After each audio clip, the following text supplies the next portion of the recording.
Our race analysis. It is a 300-mile event, 120 laps on a 2.5-mile racetrack. Pit road speed 55 miles an hour, and the fuel and pit window, a little bit of a guessing game here, Andy. Well, it depends on who you talk to. We just talked to Wally Rogers and said he could go 45 laps on the tires. That's going to take him close to a full fuel stop, so we'll see how that goes as the race progresses. All right, guys, you're on the pit box, Andy. DJ, you've buckled in this car. You've been here so many times. You ran the very first one here in '82. What's a driver thinking about right now? Right now, they've got a lot of butterflies. They're a little bit anxious. This is the first race, and the biggest thing that they're concerned about right now, yeah, it is their biggest race. They've got a new series sponsor. They've thought about all of that stuff. The biggest thing is, last time they were in these race cars, in race-type conditions, it was a very cool, fast racetrack. Now they've got temperatures up to close to 80 degrees. The racetrack itself is probably 30 degrees hotter, so they're not exactly sure what their car is going to do. So they're a little bit nervous right now. And the crew chiefs are sitting up there waiting on that first input they get from the driver to know how to set that car and what they need to do to make changes. But I'm sure these drivers are going to be screaming a little bit. That track's warmed up today. Yeah, that first time they hear anything, it's probably going to be a high-pitched voice. We talked about the inexperience up front. Dario Franchitti, last year's Indy 500 winner, but his first time on a super speedway in a NASCAR stock car race here at Daytona. Yeah, this is, he's getting ready to get some fast learning in a hurry. But he's a smart enough man and racer that he knows his limitations here. He knows that he doesn't have the experience to be right there in fourth right now. I look for him to just kind of get settled in, whether it's back in 20th or 25th, and get some laps under him. But he has a fast race car, and it'll be interesting as we get to the end of this to see exactly what he can do with it. All right, guys, championship all starts here. Let's have fun with this. 10-4, buddy. Just let us know what you need out there. We'll get you fixed up, and that championship will be ours. Already talking championship. First of 35 races, 26 racetracks at 20 different states and 3 countries. We're going to Mexico again. We're going to Canada. Folks, history tells us that the 2 most treacherous and exciting laps in a race are the first and the last, because anything can happen. So we invite you to sit back, relax, and enjoy as 43 of NASCAR's finalists are about to turn it loose. As we told you at the top of the show, only one of them is going to take it home as a winner. Crowd of over 100,000 on their feet as they come down. Getting set, Tony Stewart leading him down, and the green flag waves. The 2008 NASCAR nationwide season is underway.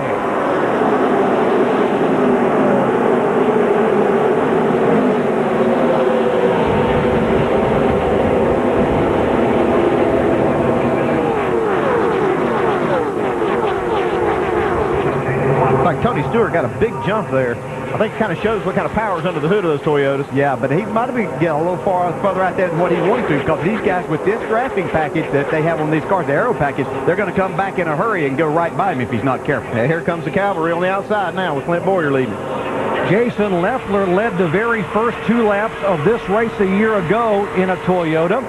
Let's see if he can do it now. He's side by side with Boyer. They are 3 wide back for 4th, 5th, and 6th. It took them all of 3/4 of a lap to get 3 wide. Imagine that. Right now the tires are good. The cars are handling pretty well. After they run a few laps on this hot track, I think these cars are going to start sliding around a little bit. So this is an opportunity for these guys to grab some spots early. Look at that. 4th through 15th, they are 3-3-3-3. Great competition early on. You see that 88 car right there on the bottom of the racetrack. He's got his teammate right behind him, Dale Jr., in that 5 car. Look for these guys to start moving up. Yeah, that's a good spot for Brad to be in right now, because he knows he's got a guy behind him that's going to be looking after him. But he's also got that help if he decides he sees a hole that he wants to go in. Yeah, but if he makes a mistake, his boss is going to have a good view of it. The sleeper you picked there a moment ago, the 7 of Mike Wallace, also there in the fray. There's Mike making a move up right behind the 17 car of Kenseth. More on Keselowski with Dave. And I talked with his crew chief, Tony Uri Sr. this morning, guys, about Brad's learning curve as far as drafting goes. And Pop said he's still learning, and that's a quote. In the testing earlier this year at this track, Brad spent most of the time doing single-car runs in this primary car, making sure this car was fast for the race. But then late in the testing session, they took out their backup car and then let Brad and Junior and others who would go out and have some drafting practice. A car they didn't mind wrecking for his practice. But yet this week, still working on it. Pop says he's got a ways to go. And obviously, as you said, he's got a good teacher in his boss, Dale Earnhardt Jr. Thank you, Dave. A couple of Toyotas up front. The 20 of Tony Stewart, 38 of Jason Leffler. Then comes a 33, last year's winner, Kevin Harvick. More on Tony Stewart from Mike. Well, Doc, Dave just talked a little bit about the learning process of the draft here in Daytona. Well, the guy out front, Tony Stewart, he's the guy giving some lessons. I spoke with his crew chief, Dave Rogers, this morning. He said one thing that really impressed him about Tony this week was the way he practiced. During practice, he said he didn't like the way that other cars could side draft. They could really slow his car down, but he said he did discover some things that he can use against his competition throughout the afternoon. He wouldn't, of course, tell me what those were, of course. They're not going to give away the secrets, EJ. Well, no, they've worked hard to figure all of that out, so he's not going to give that away. We see Kyle Busch moving into second in his Toyota. Yeah, I saw him get right on the bumper of Jason Leffler. It looked like he got Jason a little bit loose off that the second corner, and now he's running up there to try to get with his teammate.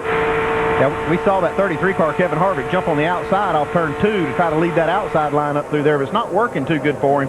Looks like Tony Stewart got a little advantage off that corner. Yeah, I think these guys are going to experiment a little, and especially the guys that are racing in the Sprint Cup cars, they're going to have to forget what they've done up to this point because they can now go back and race in the middle. With the Cup cars that we have right now, you can't do that. That's not where you want to be. It's back to a different type of racing. But with this aero package, you can run up through the middle of these and really make some ground.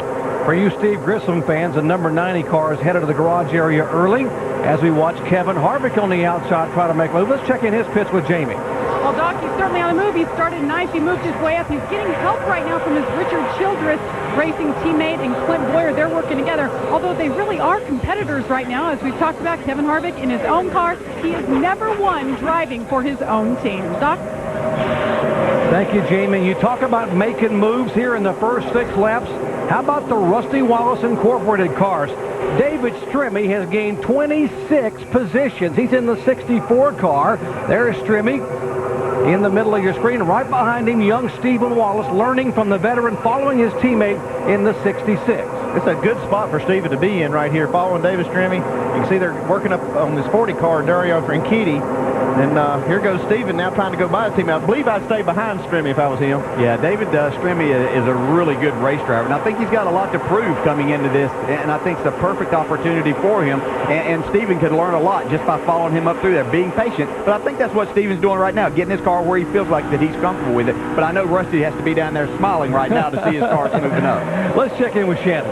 Well, David Stremme, I talked to his crew chief, Steve Darn, before the race. He told me to just watch that car. He said that they've had a lot of bad luck so far this week. In practice, they were involved in the wreck. They had to replace some parts on that car. And, of course, they had a transmission trouble yesterday in qualifying. He told me, you know, we have a fast car. We just haven't been able to show it. So he knew that they were going to come up here and move through the field. And, of course, David Stremme started in the back of the field, and he is doing just that, moving his way through, currently at 17th. Mike? And David Stremme's teammate, Stephen Wallace, experienced some of those similar problems as well. Had to change carburetors because it wasn't taking air in the way they would like. The car was not sucking up and was very sluggish. But you mentioned David Stremme, how he has something to prove. Certainly Stephen Wallace does as well. He told me that last year, entering the season, he felt like Superman, but was humble. Ended the season with 0 top 10 finishes. If you look at the dashboard today, you'll see a sticker that simply says, smart, reminding him not to do anything out of question and make sure that he does the smart thing in the draft. Thanks, guys. Stephen Wallace trying to hold on to 19th position, under attack right now from the 88 car. Whoa! Keselowski gets the back of that car out of shape and gathers it back in. Nearly got a little rub on that white concrete. Yeah, we're getting to that point of the race where that track's starting to get slick off turn 2. That's the first place you're going to see these cars sliding around is off that turn. Single file up front. A lot of passing back in the pack, and this would almost cost Brad Keselowski. Yeah, you're trying to stay in the gas right there on that high line, but there's not a lot of grip up there. Hey, you got some wheel into the car, and all of a sudden you're losing the back end. Probably got his attention. I'm sure the next time he's up there that he'll be a little bit more careful for a lap or two. I bet his heart stopped. We'll let his heart rate come back down, and we'll take a quick break and come back while Brad Keselowski continues to try to make his march to the front, right in front of his car owner, Dale Earnhardt Jr. Tony Stewart, our leader, early on, back with more from Daytona in just a moment.